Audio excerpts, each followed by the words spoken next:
Good evening.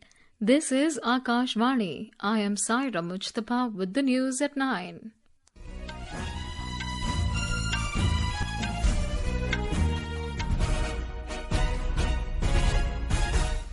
The headlines.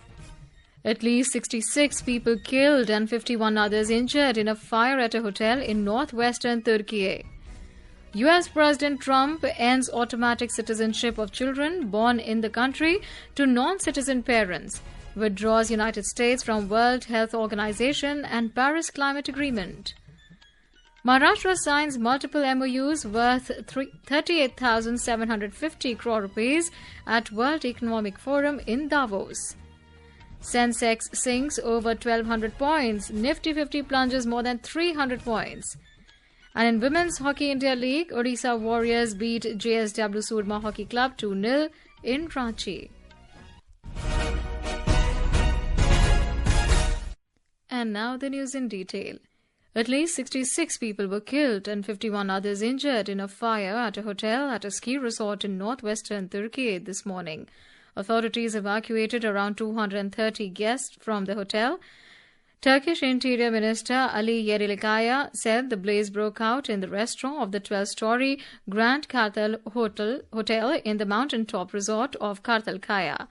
Turkish Justice Minister Yilmaz Tong has appointed 6 prosecutors to lead an investigation into the fire, the exact cause of which remains unclear. US President Donald Trump has signed a series of executive actions revoking 78 of Joe Biden's policies hours after returning to the White House. Mr. Trump signed an order seeking to end automatic birthright citizenship for children of people not in the country legally, as well as those in the country legally but only temporarily, such as tourists, students, and those on work visas. Agencies have been given 30 days to implement the order. It says for a child born in the U.S. to gain citizenship, at least one parent must be a U.S. citizen, a legal permanent resident or green card holder, or a member of the U.S. military. In one of the major orders, President Trump directed to withdraw from the World Health Organization or WHO. In his order, Mr. Trump cited a string of reasons for the withdrawal, including the Global Health Agency's mishandling of the COVID-19 pandemic and the failure to adopt urgently needed reforms.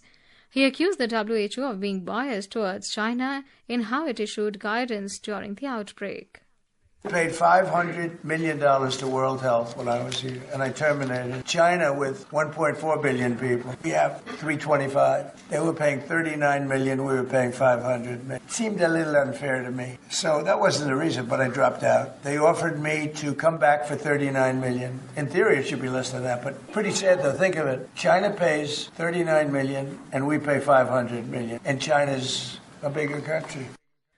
Mr. Trump also signed an order to begin the process of withdrawing from the Paris Climate Agreement.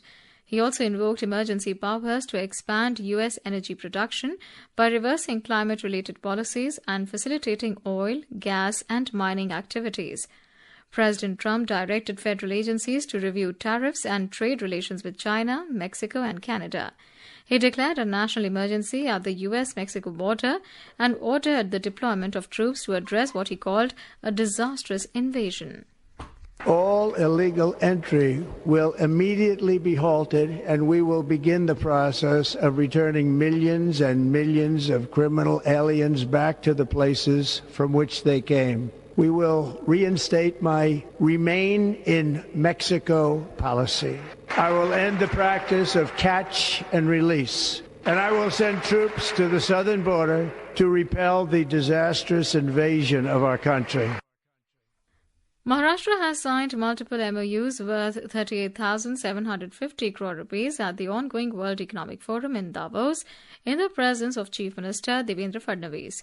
The maiden MoU signed between the Government of Maharashtra and Kalyani Group covers the defence, steel and electric vehicle sectors. This agreement is expected to attract an investment of 5,250 crore rupees and generate 4,000 jobs in Gadchiroli. The second MoU, worth 16,500 crore rupees, was signed between the Government of Maharashtra and Reliance Infrastructure Limited in the defence sector and is expected to create 2,450 job opportunities. The third MoU signed with Baleshwara Alloys Limited is worth 17,000 crore rupees and focuses on steel and metals industry and will create 3,200 jobs.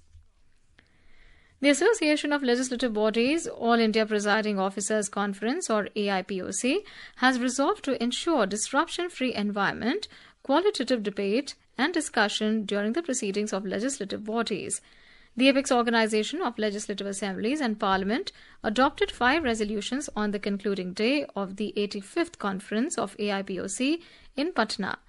Addressing the valedictory session of the 85th meeting of All India Presiding Officers Conference, Mr. Birla said the presiding officers expressed serious concern over acrimony and disruption in a planned way not to allow House proceedings.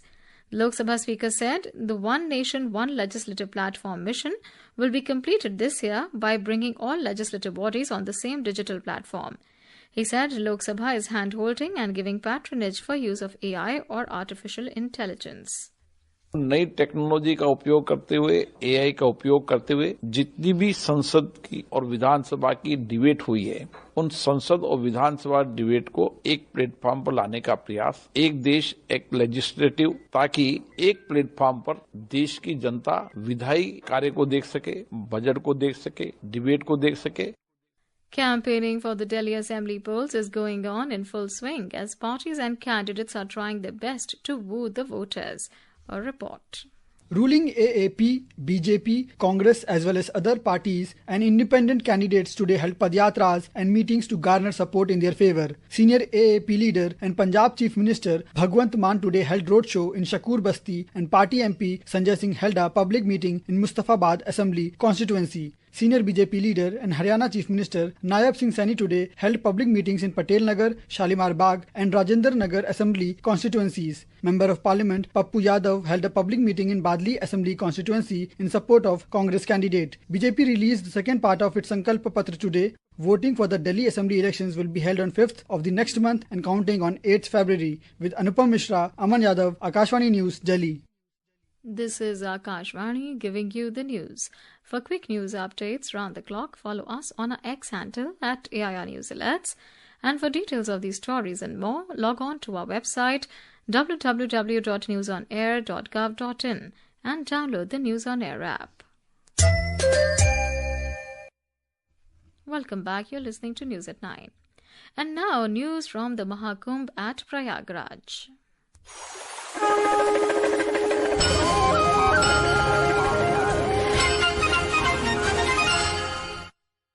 Indian Railways have made robust arrangements to cater to the large rush of devotees and pilgrims who want to attend the Mahakumbh at Prayagraj on the occasion of Mauni Amavasya on the 29th of this month.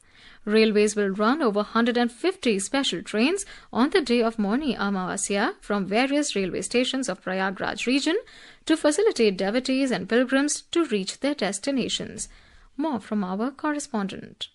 The government has estimated that around 8 to 10 crore devotees are expected to attend the Mahakumbh to take a holy dip on the occasion of Mauni Amavasya. Talking to Akashvani News, Chief Public Relations Officer North Central Railway, Shashikant Tripathi said that Railways has planned to operate over 400 Mela special trains, including during peak periods of Mauni Amavasya. अब आगे प्रमुख अमृत स्नान है जो 29 जनवरी का मौनी अमावस्या का। अब जो ये आंकड़ा दिया गया है कि 8 से 9 करोड़ लोग स्नान करेंगे, तो रेलवे की भी बहुत बड़ी जिम्मेदारी है। पूरे मौनी अमावस्या के जो D-1 से D+2 डेज जो पीक डेज होते हैं, इनमें हम लोग 400 से अधिक मेला स्पेशल गाड़ियों का संचालन करेंगे। He also appealed to the passengers to board the trains from their defined railway stations. ये भी प्लान कर रहे हैं कि लोग अपने सही डायरेक्शन के ही स्टेशन पे पहुंचे। जैसे बनारस डायरेक्शन के लिए ज्यादा से ज्यादा लोग रामबाग और झूसी स्टेशन से ही अपनी ट्रेन पकड़ें, ताकि इसके कारण लाभ ये होगा कि प्रयागराज जंक्शन की तरफ आने वाले लोगों की संख्या भी कम होगी और यहाँ पे दूसरे डायरेक्शन के लोगों के लिए अधिक स्पेस क्रिएट हो सकेगा और हम दूसरी डायरेक्शन की अधिक ट्रेन चला सकेंगे। इसी प्रकार अयोध्या के लिए फाफा मऊ अथवा प्रयाग जंक्शन, वहां पे लोग ज्यादा से ज्यादा पहुंचे। Mr. Tripathi further added that teams of Medical, Railway Protection Force and Commercial departments are moving forward in a planned manner to extend the facilities required for the passengers. With the report of Anand Kumar from Prayagraj, this is Anupam Mishra for Akashvani News.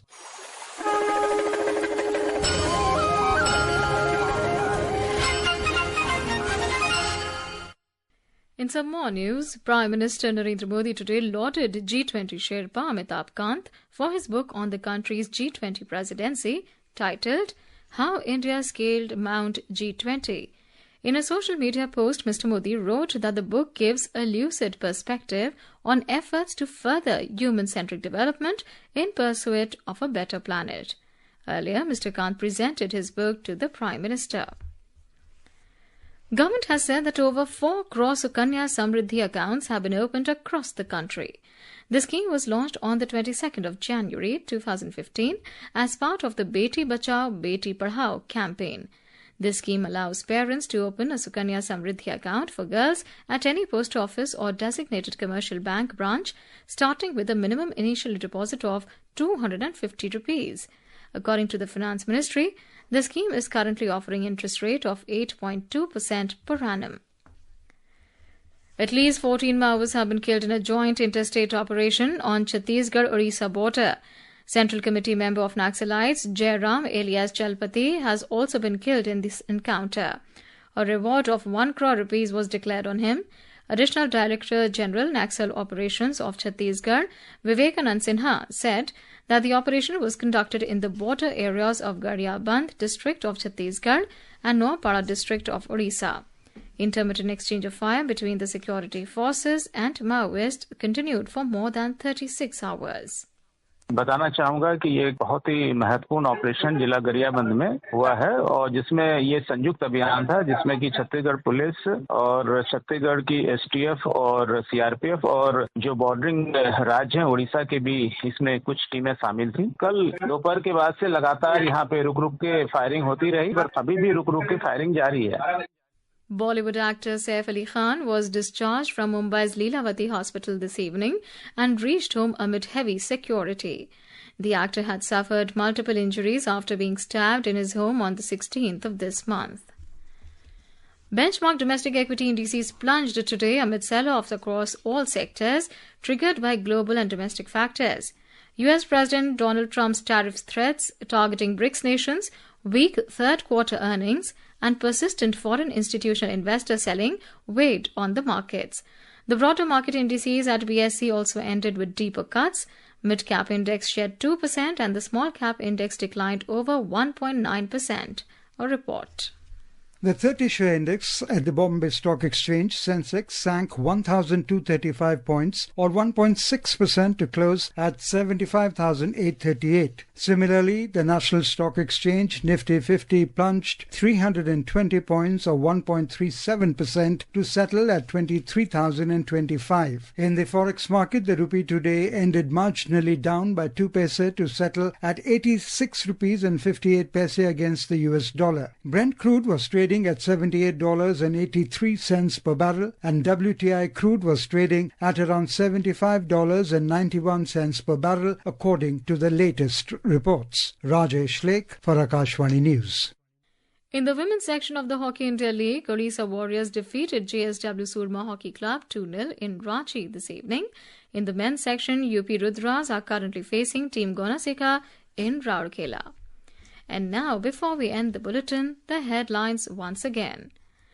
At least 66 people killed and 51 others injured in a fire at a hotel in northwestern Türkiye. US President Trump ends automatic citizenship of children born in the country to non-citizen parents. Withdraws US from World Health Organization and Paris Climate Agreement. Maharashtra signs multiple MoUs worth 38,750 crore rupees at World Economic Forum in Davos. Sensex sinks over 1,200 points. Nifty 50 plunges more than 300 points. And in Women's Hockey India League, Odisha Warriors beat JSW Soorma Hockey Club 2-0 in Ranchi.